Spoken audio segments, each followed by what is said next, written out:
Hello friends, माझ्या यूट्यूबच्या चॅनलमध्ये सर्वांचे स्वागत आहे। आज आपण ब्रेकआउट स्टॉक बघणार आहोत। त्यामध्ये फर्स्ट स्टॉक आहे सोलर इंडस्ट्री इंडिया। तर सोलर इंडस्ट्रीचा हा वन डेचा चार्ट आहे। तर याच्यामध्ये बघा ट्रायंगल पॅटर्न बनलेला आहे। इथं सपोर्ट सपोर्ट सपोर्ट सपोर्ट, इथं रेजिस्टन्स रेजिस्टन्स आणि इथं आलेला आहे big candle with volume, big volume. तर फर्स्ट स्टॉक आहे सोलर इंडस्ट्री। तर याचा स्टॉप लॉस आपण या कॅन्डलचा लावू शकतो आणि टार्गेट आपण बघू शकतो। टार्गेट आपण 8,000 पर्यंत बघू शकतो येणाऱ्या डे मध्ये। तर सेकंड स्टॉक आहे Indian energy exchange. Indian energy exchange मध्ये सुद्धा ट्रायंगल पॅटर्न तयार झालेला आहे आणि हा वन डेचा चार्ट आहे।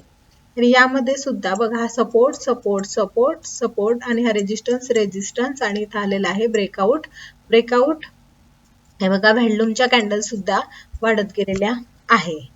तर सेकंड स्टॉक आहे Indian energy exchange. First stock होता सोलर इंडस्ट्री। तर इंडियन एनर्जी एक्सचेंज मध्ये IEX मध्ये या कॅन्डलचा आपण इथं आपण स्टॉप लॉस लावूया आणि टार्गेट आपलं फर्स्ट असणार आहे 170, नंतर 180 रुपये टार्गेट असणार आहे। तर थर्ड स्टॉक आहे KEI इंडस्ट्री। तर KEI इंडस्ट्री मध्ये सुद्धा ट्रायंगल पॅटर्न बनलेला आहे आणि आपण त्याचा सपोर्ट रेजिस्टन्स बघूया। हा झाला सपोर्ट सपोर्ट सपोर्ट रेजिस्टन्स, तर रेजिस्टन्स वर आता इथं बघा ब्रेकआउट आलेला आहे आणि कॅन्डल सुद्धा झालेला आहे आणि हा चार्ट आहे वन डेचा। तर आपण या कॅन्डलचा स्टॉप लॉस लावू शकतो आणि वरती याचं टार्गेट असू शकतं 3600 रुपयापर्यंत। तर हा झाला थर्ड स्टॉक। फोर्थ स्टॉक आहे स्टील अथॉरिटी ऑफ इंडिया। यामध्ये ब्रेकआउट येण्याच्या तयारीत आहे।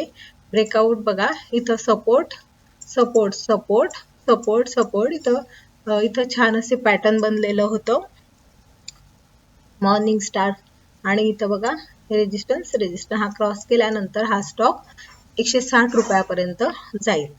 तर अशा प्रकारे हा चार्ट आहे वन डेचा। याला आपण इथं मध्ये आपण ह्या कॅन्डलच्या मध्ये स्टॉप लॉस आपण लावू शकतो। तर फर्स्ट स्टॉक झाला सोलर इंडस्ट्री, सेकंड स्टॉक झाला IEX, थर्ड स्टॉक झाला KEI इंडस्ट्री आणि फोर्थ स्टॉक झाला स्टील अथॉरिटी ऑफ इंडिया। तर याचे आपण स्टॉप लॉस सुद्धा पाहिले, टार्गेट सुद्धा पाहिले। तर अशा प्रकारचे ब्रेकआउट स्टॉक जर बघायचे असतील तर माझ्या चॅनलला सबस्क्राईब करा, शेअर करा, लाईक करा। थँक्यू।